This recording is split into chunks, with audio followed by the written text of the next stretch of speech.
గతంలో మంత్రిగా చేసిన అమర్నాథ్, ఈ అమర్నాథ్ గతంలో ఏటికి చేసుకున్నాడు,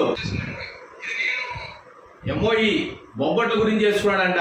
గతంలో అసెంబ్లీలో లేదో ఒక 50,000 మందికి ఉద్యోగాలు ఇప్పించినట్టు బొబ్బట్ల మీద నేను ఎంఓఈ చేసుకున్నానని చెప్పి సిగ్గు లజ్జ లేకుండా అసెంబ్లీలో మాట్లాడుతామని అమర్నాథ్.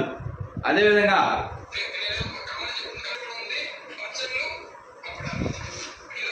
పచ్చళ్ళు అప్పడాలు అంటే వీటిని కూడా ఎంఓ చేసుకున్నాడు. పచ్చళ్ళు అప్పడాలు, అసలు ఆంధ్ర రాష్ట్రం అంటేనే పచ్చళ్ళు అప్పడాలు, ఇది మనకు సాంప్రదాయం. భోజనం తినే ముందు అప్పడాలు వేసుకొని తింటాం. భోజనం తినాలంటే మన ఆంధ్రాలకి పచ్చళ్ళు కావాలి. వీటిలంతా ఆల్రెడీ మనం తయారు చేసుకున్నాము. వీటికి ఆయన ఎంఓఏ తీసుకొచ్చుకున్నాడు. సిగ్గు లేకుండా అసెంబ్లీలో మాట్లాడుతా ఉన్నాడు.